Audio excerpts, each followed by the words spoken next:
Assalamualaikum warahmatullahi wabarakatuh. Selamat siang teman-teman Honey Lovers Indonesia. Di 22 April 2026 ini saya masih bersama tim Raja Tawon Wangun. Tapi kali ini kita sedang proses ya, proses mencari si induk atau si ratu lebahnya. Karena nantinya kita akan bawa pulang untuk dibudidayakan. Proses ini adalah proses mengikat sang ratu lebah. Nantinya akan kita bawa pulang. Kalau sudah kita dapatkan, secara otomatis nanti si ratunya itu akan dikelilingi oleh lebah pekerja. Nah, itulah lebah-lebah pekerjanya ya. Ratunya di satu koloni ini bisa terdapat sekitar 4 ataupun 5 ekor ratu. Misal ada yang ngomong, "Bang, kok berani di dekat lebah-lebah koloni seperti itu?" Ya, karena sebelumnya sarang lebah ini sudah di fogging atau dikasih asap via dedaunan pohon kelapa yang sudah kering. Jadinya mereka sudah pada jinak. Itulah cara utama ya, biar si lebah-lebah ini tidak begitu agresif ataupun tidak begitu liar. Jangan menggunakan via dibakar sarangnya atau lebah-lebahnya ya teman-teman, karena lebah ini lebah sangat berguna. Dan kita lihat ini sang ratu sudah didapat oleh Kang Asep atau ketua yayasan dari Raja Tawon. Sudah kita dapatkan ya ratunya. Nantinya pinggang dari sang ratu akan kita ikat dengan benang. Tapi tenang ya teman-teman, ini tidak ada unsur penyiksaan. Kenapa sang ratu ini kita ikat dengan benang ya?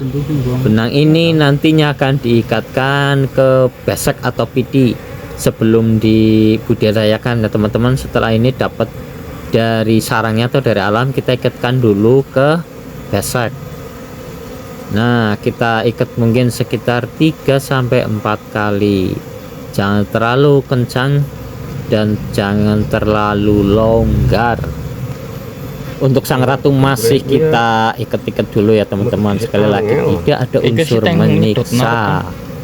Nantinya benang ini saat dipindahkan ke kotak atau kandang budidaya, dia akan lepas secara otomatis atau akan digigit sendiri secara perlahan-lahan, maka nanti akan putus. Setelah putus, si ratu ini tetap masih di kandang koloni tersebut dengan dikelilingi oleh lebah-lebah pekerja.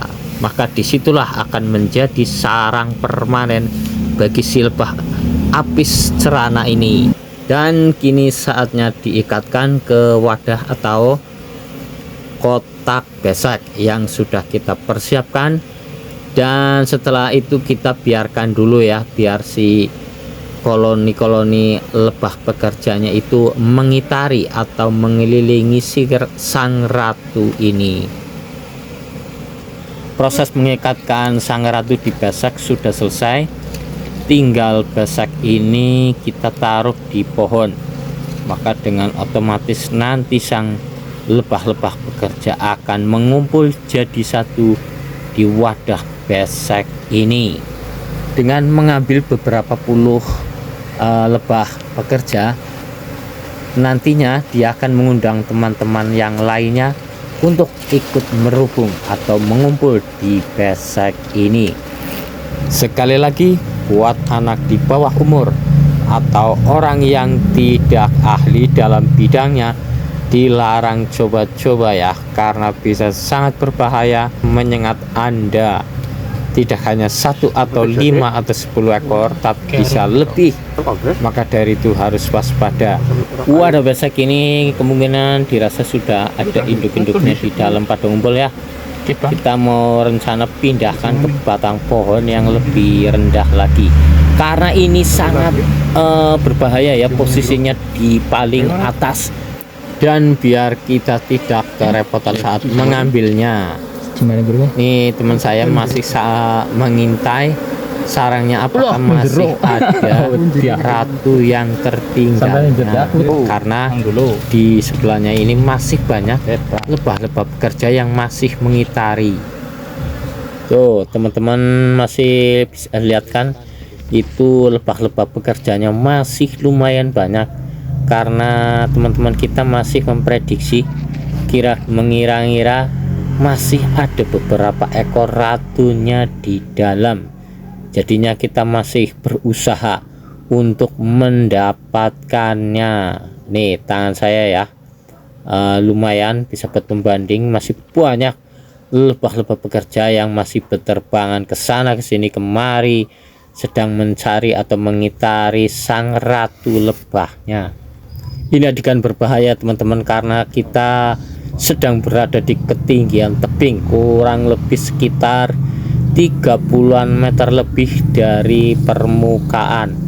Walaupun kita ini sangat berbahaya juga, buat teman-teman berhati-hati selalu ya, dan kalau bisa jangan ikut-ikutan seperti ini kalau belum ahli, karena sangat berbahaya sekali.